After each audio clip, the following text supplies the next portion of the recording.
The Air Rescue Service runs 24 hours a day, 365 days a year. But for the morning crew, it's one crisis at a time. Focus is crucial. This guy's received face injuries. They're 13 nautical miles off Diamond Beach. Now, MAU are saying this guy is not critical and to risk assess whether it's worth the risk versus gain to get him off. Well, how bad are his face injuries? That's the only thing. Are they life-threatening? No. Well, let's not do it. Well, the only other thing is, we go there. If it's no good, come home. True. We can give it a go. Finding the vessel in open water is tricky enough, but boarding an unstable ship's deck is downright dangerous. You might be able to put down beside this crane, but then you've got the structure up here that you've got to worry about. Gandy's the pilot in charge today, so the decision whether to fly or not rests with him. Unfortunately, this ship does not have a heli deck on it, so we can't land, which means we're going to have to winch one of our guys on board. Would you hoist me down out here with my hand signals? I'll call it short, then move across and then dump. Yes. Yeah. So we're all happy just to go out there and have a look? Decision made.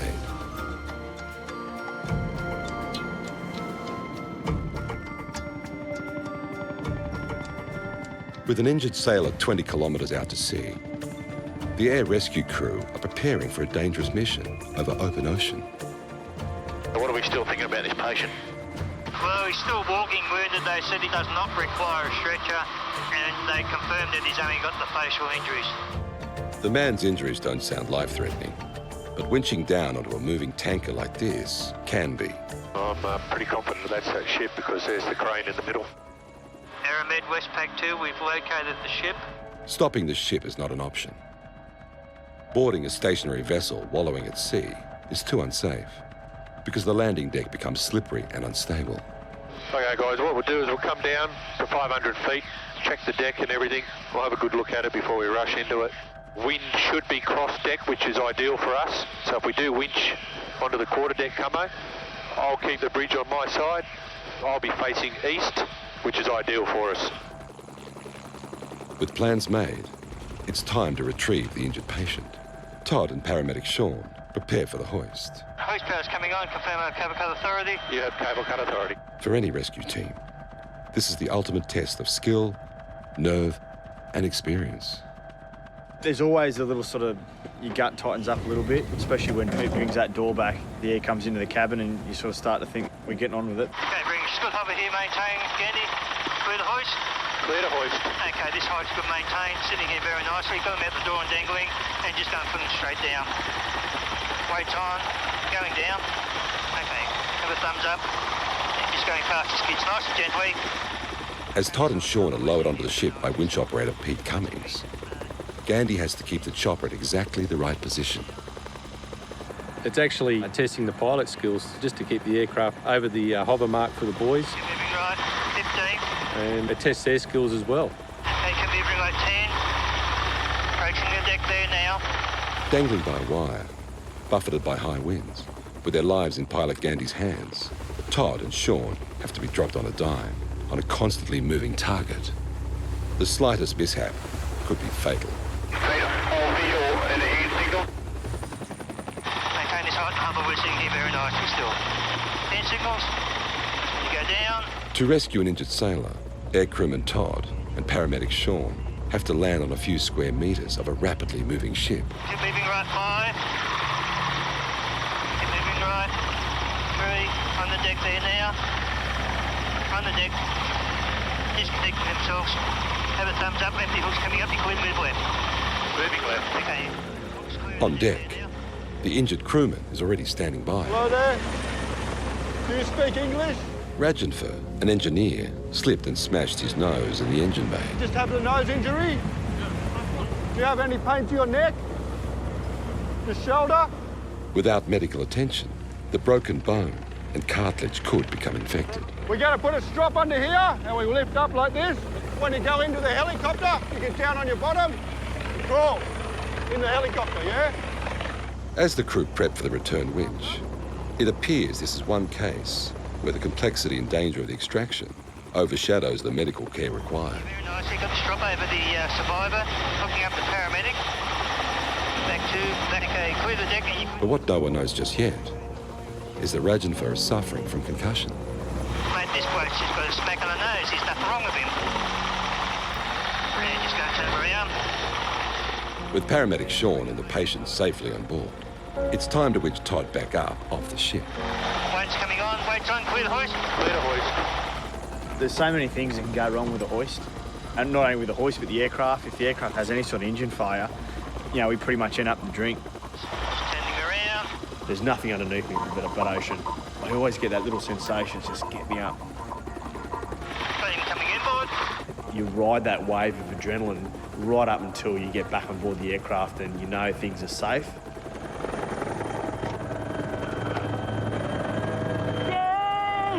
A risky mission safely accomplished. The guys did a great job. Gandy with holding the hover over a moving vessel, Pete with his ability to operate the hoist there and back, so it was a really good team effort.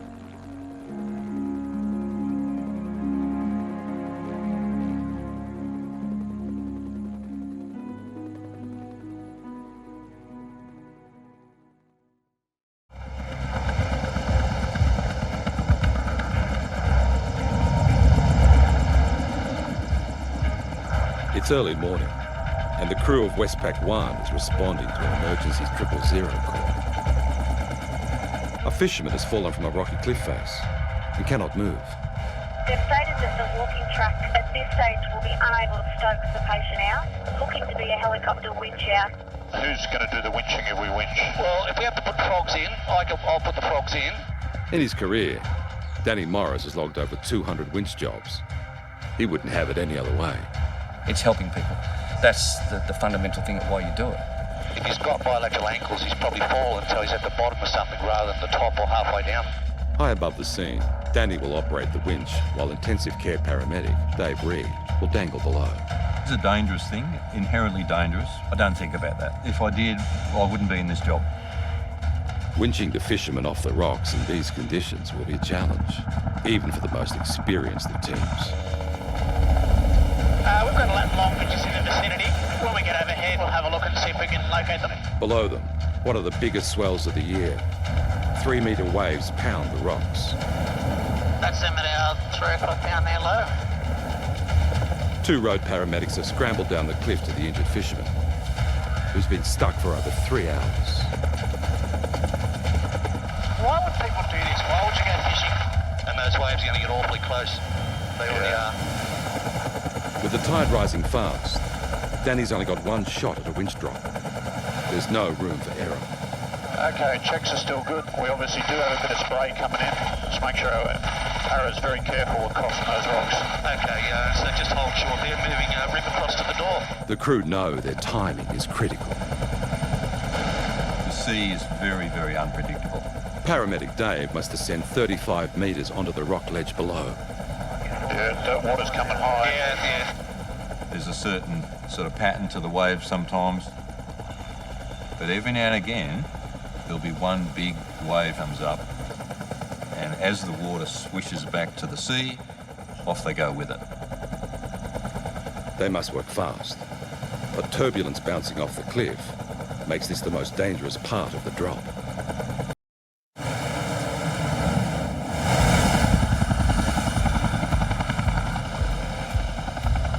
At the rocks, it's crunch time for the Westpac rescue crew. They're hovering over an injured fisherman, trapped against the rising tide. There's risk in every time that you fly. Aircrewman Danny mans the winch. There are some jobs we won't do if the risk is too high. One place off, Suncomb's plane, waiting for disconnect. Paramedic Dave is safely down, He looks good. but must work fast. So hopefully he's going to call up and say, yep, just angles, stop him out. The patient, Gavin Robinson, has fallen 2.5 metres and is unable to walk. Okay, matey, how you going? Gavin, I'm Dave. Mate, we're going to winch you out of here. Get the out, because I think this tide's coming in. So, what's going to happen, I'm going to put this around your back, goes under your shoulders. When we get you up to the helicopter, you're going to go in backwards on your hands, and I'll look after your legs. Just slide in on the floor all the way over, okay? Portable to Westpac 1. We'll go and land and get him sorted out, and these guys will see if they can walk out. If they can't, they'll give us a shout. Rock fishing is the cause of more than 10% of all coastal drowning deaths in Australia. When the cable comes in, so don't grab anything. I'll be across here like this, all right? For the team of Westpac 1, This is a critical moment. Move right 10, right 3, right 1, hold hooks on the ground, some slack cable, and move back 2. Nice and slowly, world clear behind. And hold, right over the top of them now. Waiting for a thumbs up, got that clear to come up and take the weight. Gavin's in serious pain. With the rising tide and turbulence, speed is of the essence. Okay, they're coming up nicely. No spin, no swing. Keep moving left. Despite the urgency, he must be kept calm. Movement of the wire can put everyone in danger. Bring him up to the door. Okay, Nugget, drag him in. Okay, in you go. Okay. Righto. Stay there. That's right now. We're just going to go and land now, and then we'll get you a bit better comfortable, okay? You right for a minute? The chopper now needs to land somewhere safe, so Gavin can be properly assessed.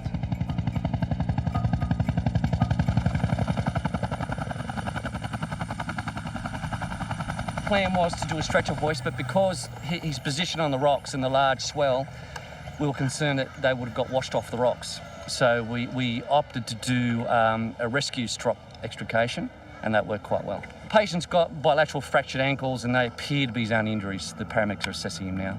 So the tide was coming in. The guys, the ambos there, the paramedics are saturated, as you can see. One big greenie come along and wash us all off, and we're all in the you-know-what. Okay. First time and last time. Gavin usually fishes from his boat at home. But with the tuna on today, he thought the rocky head would be a good place to cast his line. I set all the rods up, put a live bait jig on and started jigging for a small live bait, and walking back, down I went.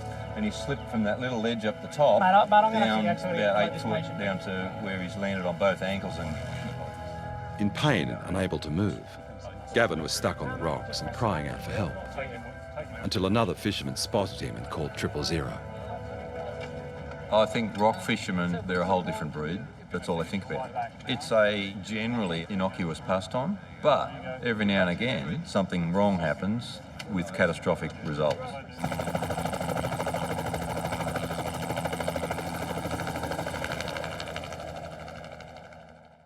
Westpac Rescue, Nathan speaking. Yep, go for it.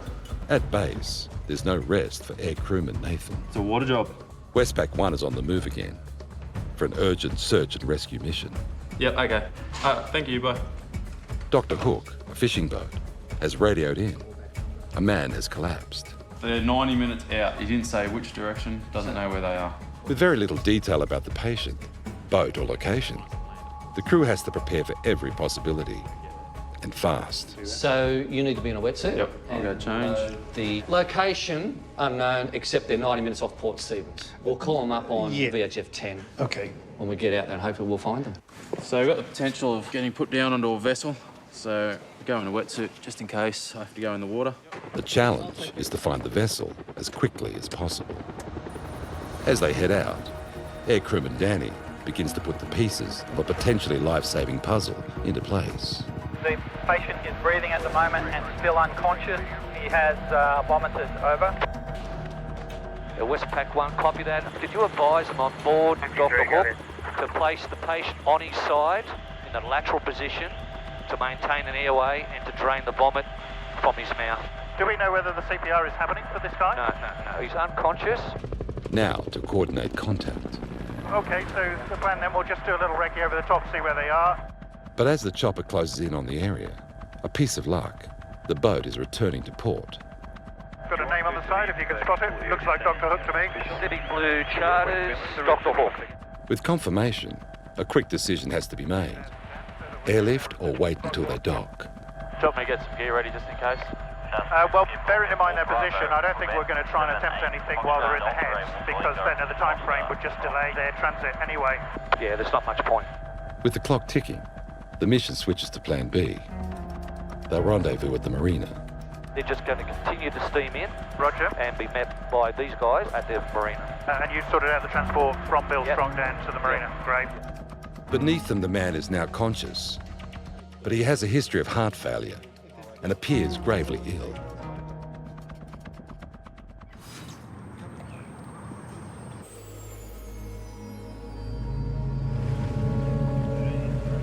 The fishing boat with a sick man on board has arrived at the marina. Paramedics Andrew and Rod rush to the patient. A bit of room jump in here, guys. Still on the floor. No worries. What's happening today, mate? You're feeling unwell. Heart disease is the biggest killer in Australia. Whereabouts is the pain, mate? In your shoulder, is it? And 48-year-old Stephen has a history of heart trouble. You got any in your chest? Are you short of breath? With 3 heart attacks in the past, the team is concerned he's having another. This pain, mate, how can you describe it to me? Is it a heavy pain or a dull pain or a sharp pain? Heavy, okay, all right. It's a confusing situation. Steve is disoriented and in pain, but his vital signs appear normal. How do you think you can go if we stand you up and we've just got to get you over there to the boat on the stretcher, mate? If we help you? Got nothing. 1, 2, 3, coming up. Steve, let's go. That's it. And then, while transferring him for further tests, he collapses again. The patient's complaining of left-sided chest pain radiating into his shoulder. He's telling me that the pain is similar to past cardiac episodes, and he's describing it as a heavy, crushing type pain. He's also advised me that he doesn't have his current medications with him. He didn't take them with him, so normally in this situation he'd self-medicate, but he hasn't been able to do that. So just put your head forward for me, mate. How's the pain in your chest now, Steve? Is it eased off a little? Slightly. What are we down to numbers-wise? A 5, okay. So you get angina pretty regularly, is that right? All right. Yeah, good to go. Thanks, Andy. Whether it's angina or something more serious, because of Steve's history and his symptoms, the crew can't take any chances. They need to airlift him to emergency for a full workup to understand why he collapsed so dramatically. Bit noisy, mate, okay? Is that pain still easing off? Sorry, excellent. We've had a little bit of morphine, as well as those couple of anginine tablets. Aero Med Westpac 1. Nelson Bay requesting clearance to enter airspace on that track.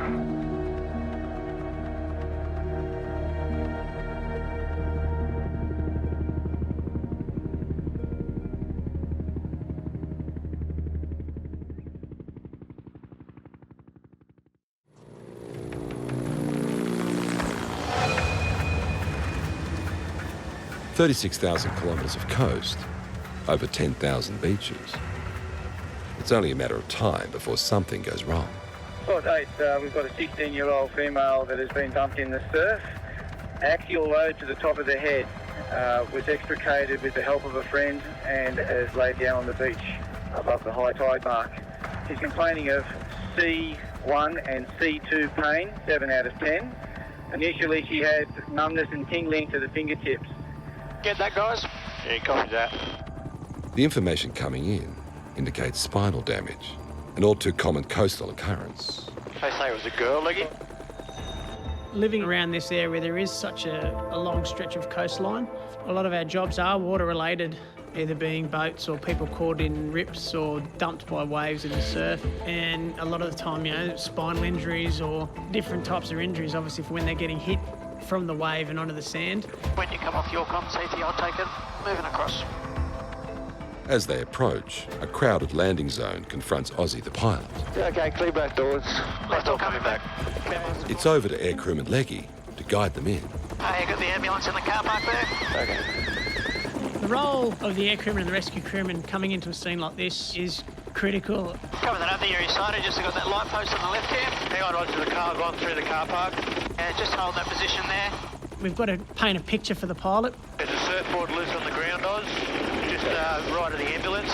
His eyes are out and he can only see to a certain point. Surfboard secure. So got that light post on the left here. How are we on the right? Can we move right? Plenty of room on the right, mate. Plenty of room. Move right, on the right. 10. Move right, 10. Well clear right. 3, 2, 1 and hold. Clear down there. 5 off the ground. 4, 3, 2, 1. Left skids on. Right skids on. Okay. Hey boys, all hands on deck, how you going? On the beach, ground paramedics and locals bring 16-year-old Christy to the chopper for assessment. 1, 2, 3, lower. This is Christy. As I said on the air, Christy was in the surf. It's quite a big swell today, and she was dumped head first. So she's received an axial load to her neck, pain 7 out of 10. Not good signs for a frightened young girl. Coming up. In the car park of a popular urban beach, paramedics are treating a 16-year-old girl for a possible broken neck. Christy was in the surf. It's quite a big swell today, and she was dumped head first. So she's received an axial load to her neck. Christy was alone in the surf when the accident happened. But fortunately, boyfriend Jared wasn't far away. I was sitting on the beach because I hopped out first and she called my name out. And I just ran down because I knew she was in trouble. I see her face all white and pale. I just grabbed her, pulled her in and walked up, put a jumper around her neck, just supported, held her neck. How's that pain at the moment?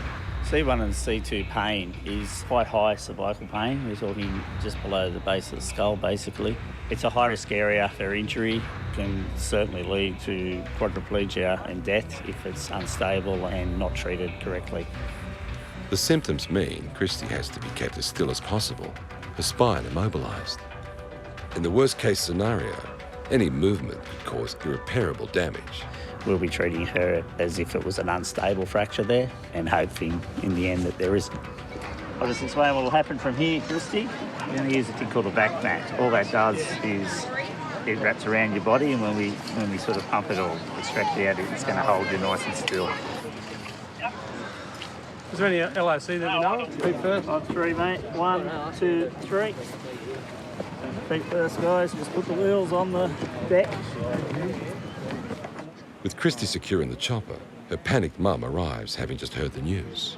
G'day, Mum. How you going? She's all strapped up. She's been dumped in the surf and landed on top of her head. And she had experienced some neck pain and some tingling down her hands. Everything's fine at the moment. She's got good sensation in her fingers. She can move her hands and her feet, so that's a really good sign. She's all packaged up now. We're just going to run her up to the John Hunter Hospital. Mum. Yeah, Mum's coming with us. Mum's going to come with us, okay? With the patient, knowing that her mother's going to come tends to put them at ease, and it's a little piece of home. Once she's out, then you can hop out and follow them towards. Okay? There's a couple of advantages when we are able to bring the parent along. Obviously, we have space constraints sometimes, but it's good for both the patient, keep her calm, and to know that her mother's close by. And it also saves the mother, in this instance, trying to drive for an hour in a state that she should really be driving.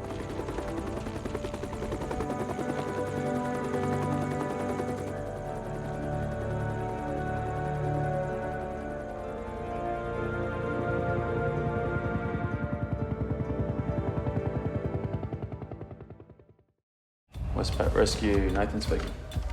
Yep, go for it. At base, there's no rest for air crewman Nathan. It's a water job. Westpac 1 is on the move again for an urgent search and rescue mission. Yep, okay. Thank you, bye. Dr. Hook, a fishing boat, has radioed in. A man has collapsed. They're 90 minutes out. He didn't say which direction, doesn't know where they are. With very little detail about the patient, boat or location, the crew has to prepare for every possibility. And fast. So you need to be in a wetsuit. Yep, I'll go change.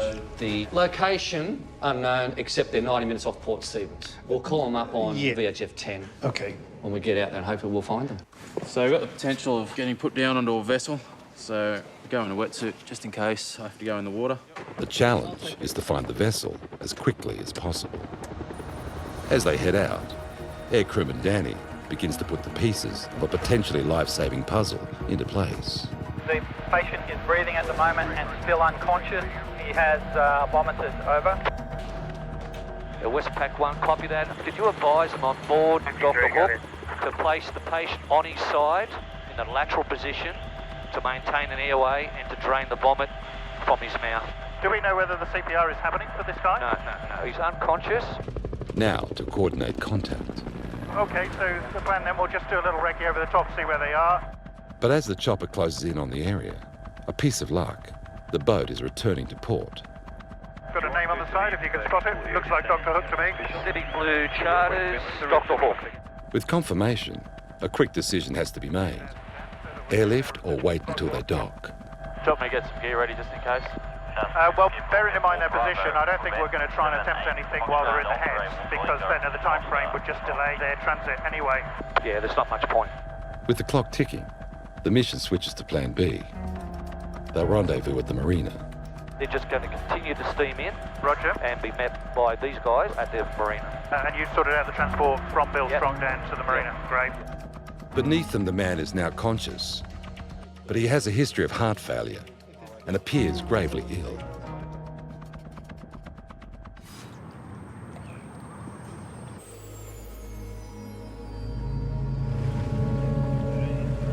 The fishing boat with a sick man on board has arrived at the Marina. Paramedics Andrew and Rod rush to the patient. A bit of room jump in here, guys. Still on the floor. No worries. What's happening today, mate? You're feeling unwell. Heart disease is the biggest killer in Australia. Whereabouts is the pain, mate? In your shoulder, is it? And 48-year-old Stephen has a history of heart trouble. You got any in your chest? Are you short of breath? With 3 heart attacks in the past, the team is concerned he's having another. This pain, mate, how can you describe it to me? Is it a heavy pain or a dull pain or a sharp pain? Heavy, okay, all right. It's a confusing situation. Steve is disoriented and in pain, but his vital signs appear normal. How do you think you go if we stand you up and we've just got to get you over there to the boat on the stretcher, mate?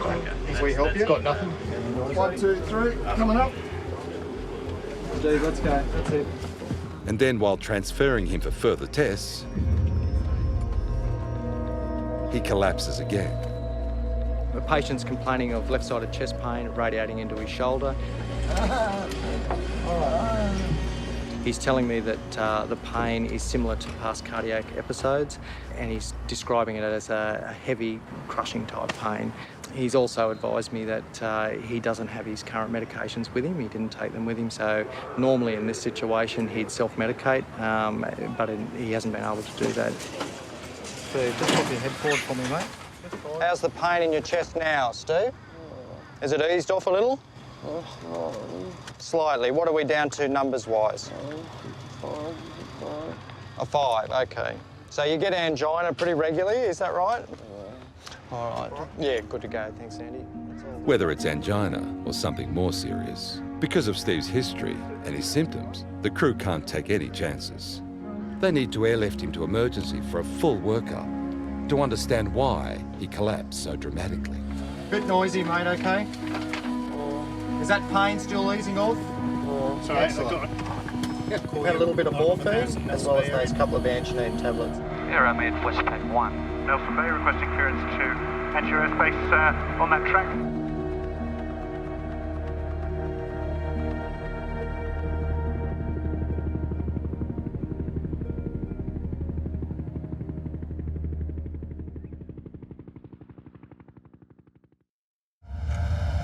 At the base, the crew of Westpac 2 have just come on shift.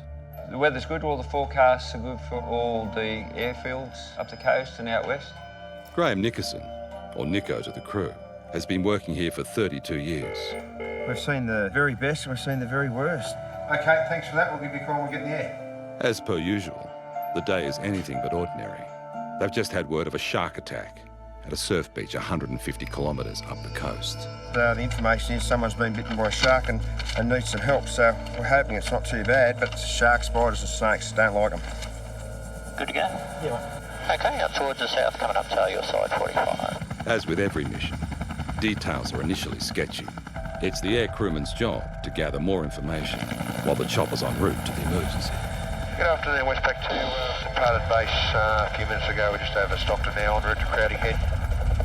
Thanks, Westpac. Police will be organising our landing spot for you. The story, as far as we know, guys, is that it's a 45-year-old gentleman that's had some sort of an incident involving a shark.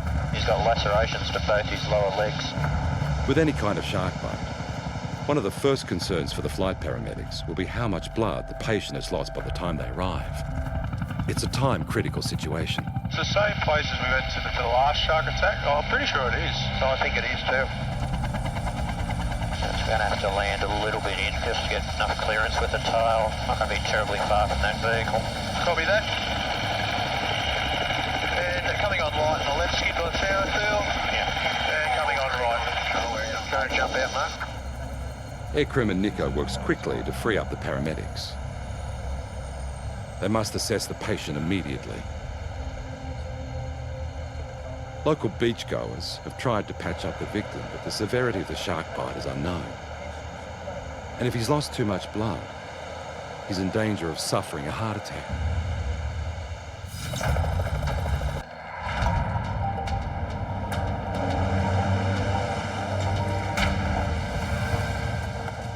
On the beach, word of the shark attack has spread, and the shark is still lurking.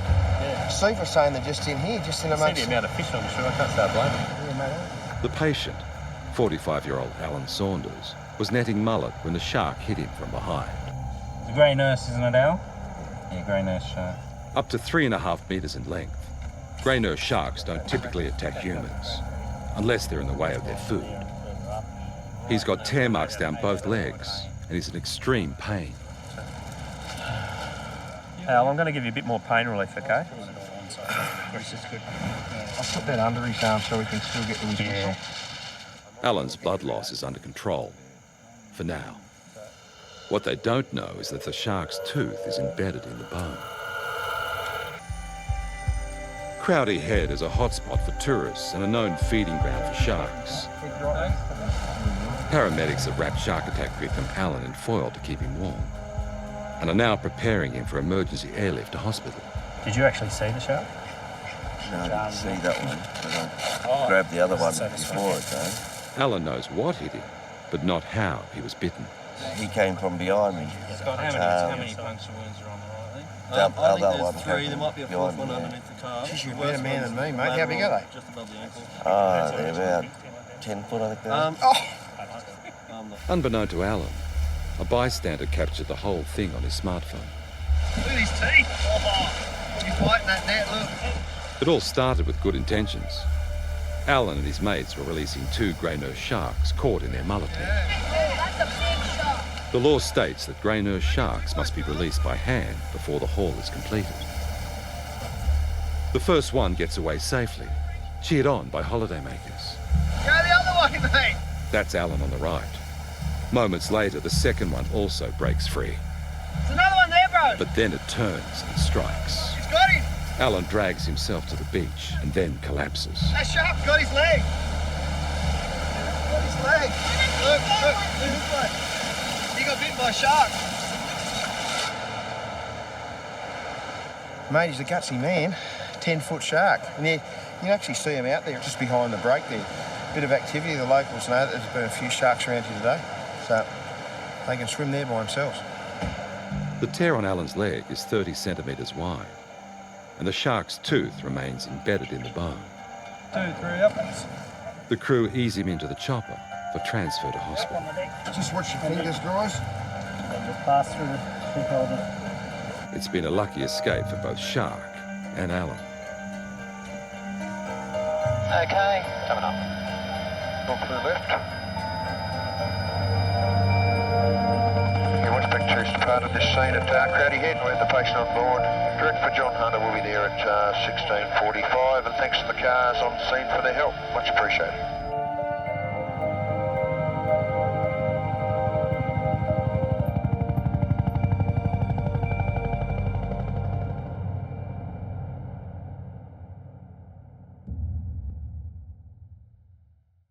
Looks like our starting point's going to coincide with this headland.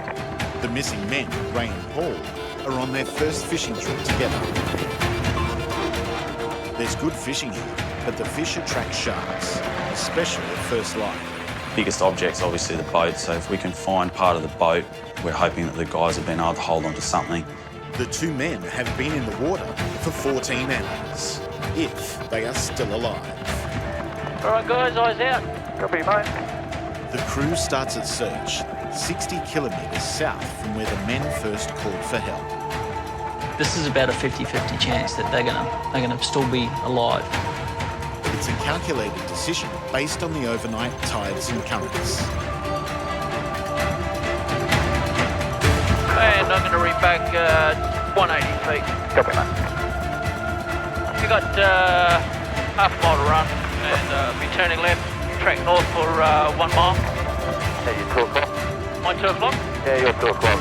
Amazingly, on their second pass across the search zone, they spot something. Like so before, we've located a vessel, submerged vessel. No survivors observed this time. They've found the boat, but hope turns to despair. There's no trace of the missing men. 2 workmates, Ray and Paul, have been missing at sea all night. We've located a vessel, submerged vessel. In a dramatic breakthrough, the Westpac rescue crew has spotted a submerged boat, but there's no sign of the occupants. Hopefully the 2 persons from the boat are in the close proximity. They've been in the water for more than 14 hours. If they're not nearby, their chances of being found alive are remote. 069. Hey guys, what's that in the water there? But just minutes later, another object is sighted. Is that an esky? It's an esky, isn't it? It's waving at us. Stand by, guys. Copy, mate. Rescue 431, we appear to have located 2 persons in the water clinging to what appears to be an esky. The 2 men have drifted more than 60 kilometres overnight, hanging onto an esky. And now they're 16 kilometres out to sea. Both these guys are very fatigued. They're only just getting their arms out of the water to wave at us. Rescue crewman Jethro now has to get down to them. At the very least, they'll be exhausted and suffering from hypothermia after 14 hours in the water. In out the door. Yeah, just reduce the airspeed there, mate. To where you're happy. We're going to do them one at a time and take the guy that's looking like he's having the most trouble staying afloat. Good 30 to run. The wind down are starting to catch them now. Starting to move along a bit on that esky. How's that height? Yeah, height's good there, mate. Maintain. Height's good. 5, 4, 3, 2, 1. Just open the water. Ray, the older of the 2 men, needs the most urgent help. Just gain access to the first patient. Alright, they're just getting out of the downdraft now. The esky's coming well clear. They'll be out to 130. You'll have a visual now. Jethro will need all his strength to secure Ray to the harness and keep him from going under. Yeah, you'll have a visual now. Got a visual. Copy, mate. Hypothermia has taken its toll. His muscles are failing. Ray has no strength to hold himself above the water.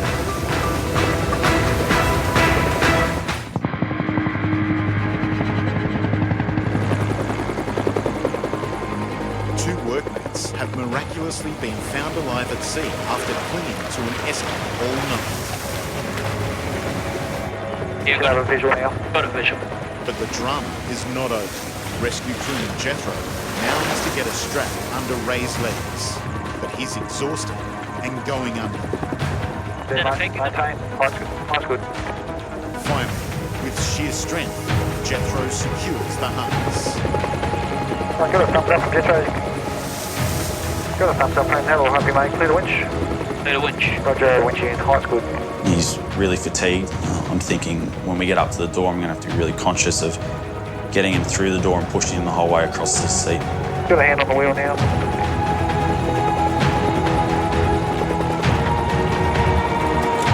And bring him on board.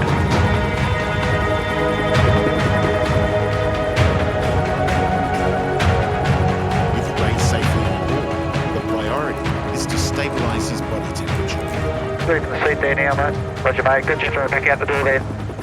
But his exhausted mate is still below and alone after 14 hours in the water. That's good, mate.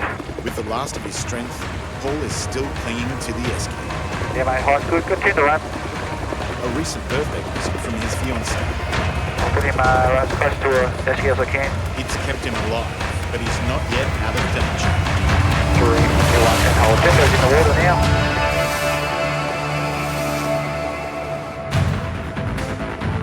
Height okay? Yeah, mate. Height's good.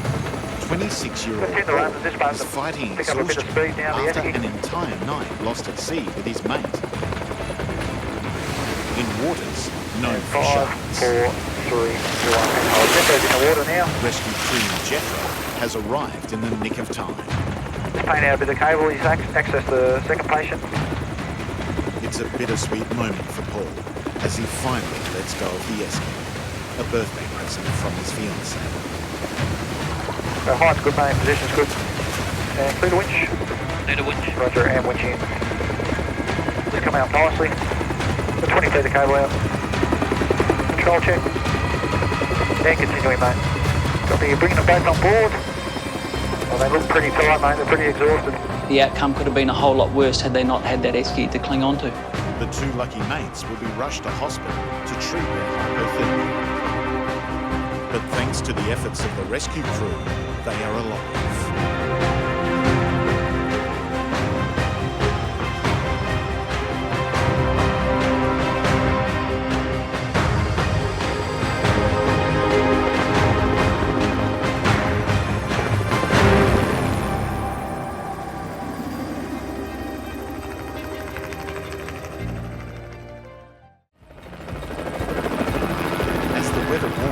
Westpac 2 is heading for the coast. And the landing site that they've given us is a large rock. On board, Ben the doctor will be in charge of treatment today. Westpac 2, got that area clear. A young woman has potential head injuries after a serious accident on the rocks. I'm just going to run up here and see what's going on. I've got the surf lifesavers on the nose. I'm going to come in and just shorten the sander. Chief Pilot Mike has to put down on a small rock ledge right on the water's edge. If we could move forward 3, if we move forward 3, 2, 1, hold. Okay, then you're clear now. So go straight forward and only straight forward. Moving out, moving out, moving out.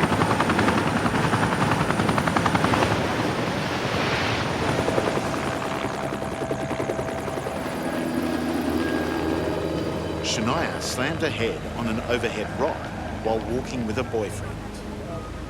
There was a ledge at about past eye level and she just ran into it, fell down onto the rocks. So she hit her head. When she fell back, did she hit her head again? No. There are fears that she's done serious damage to her neck. Hi. Hi. I'm Ben, I'm one of the doctors. Don't give me needles. Why not? What's wrong with I hate needles? needles. Okay. There's a problem. Shania is terrified of needles, but they can't take her in the helicopter without inserting a cannula into her vein. I don't like needles. I hate them. She may need life-saving emergency drugs during the flight. Because you've hurt your head and hurt your neck, we'll need to get you up to hospital. All right, just don't give me a needle in the helicopter because I haven't been in a helicopter and I'm scared. She's scared, but they can't take any risks with her head and neck. The main issue is she's tender over her cervical spine, so we need to treat that with suspicion. She'll have to be completely immobilised from the waist up. I'm going to start to firm all these up a little bit, okay? Let me know if they go too tight. At the moment, the patient looks quite calm, but is freaking out. She's not been in a helicopter before. This will be her first ride. I'm going to lift your feet, okay, and just get you to pop them into this stretcher. 1, 2, 3. That's it. That's it. Forward. Perfect. Now, we can't convince you to have that needle. You know I'm a doctor. I don't care. Dr. Ben's bedside manner is not working. We need to. No. We need to. No. Oh, can I please look at needle? I'll be fine. Please. She may not understand the need for the cannula, but patience is running out, and the rescue is in jail. You gotta listen to the doctor. But there's actually something else that's on Shania's mind.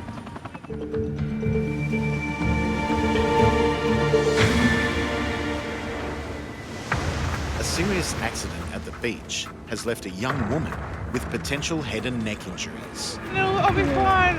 The Westpac team has flown to the rescue, but Shania is scared of needles. The rescue operation has ground to a halt. But her reactions aren't quite adding up. You gotta listen to the doctor. Here. It's not. Look, there's a lot of people putting a lot of effort into getting you off the beach. Shania, I'll use a small one. No. It's a tourniquet. It's just a tourniquet. I'm not going to needle. Shania, you understand right? Relax, honey. Remember what I said? Helicopter. No needles. No needles. All right, little prick. Scratch. That's it, all finished. He's only got 3 more to get. What? It may seem harsh, but the cannula will be critical if she needs emergency drug treatment on the way to hospital. Westpac 2, go ahead. Roger, we're ready now. Yeah, roger that. Just caution, sand and anything unsecured. Shania's ordeal is not yet over. 4, 3, 2, 1. Clear down 1. There's still her first flight in a helicopter. There they go, all right? And there's the thing that's been on her mind all this time. She is pregnant. This accident is the last thing she needed. The needle just made everything worse. So Westpac 2's departed the scene. How is she? She's very stable. The helicopter is not as bad as she'd feared, and they didn't have to give her any drugs. But Shania still has a nervous wait. Has the fall hurt her unborn child?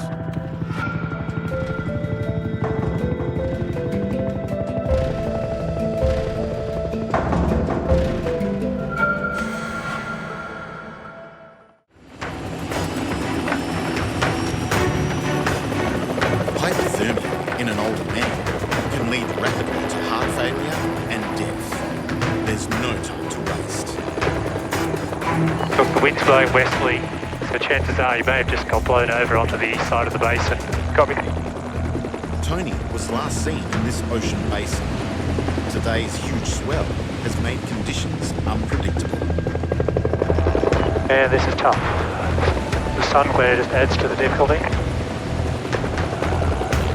He was paddling a white kayak. The foam of the white caps makes spotting him that much harder.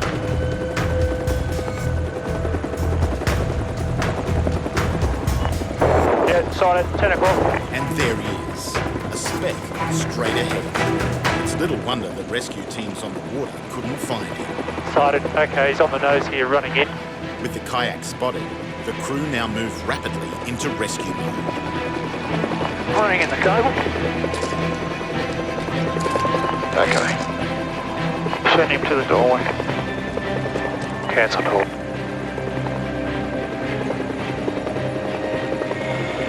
$60 to run, 60 below. 40 run, 50 below. 30 to run. As Luke gets closer, it becomes clear just how critical this situation is.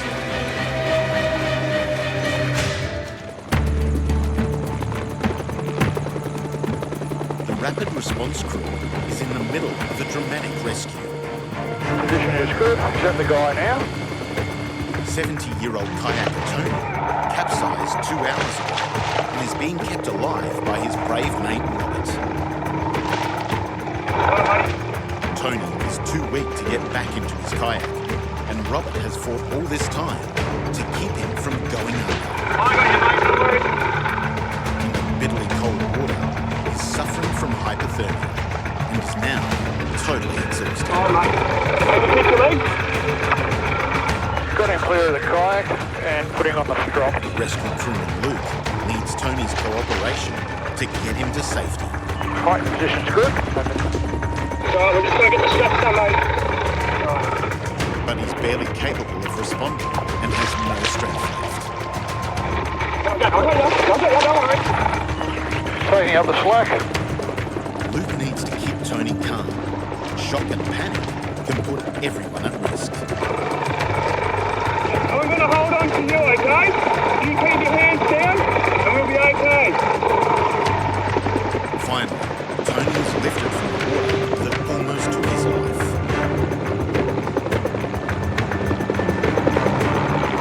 Alright, mate, we're all okay. It's a miracle from the sky, but he's not yet out of danger. Let me get to the top, hands down!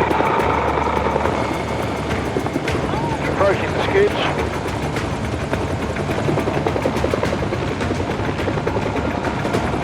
And at the skids.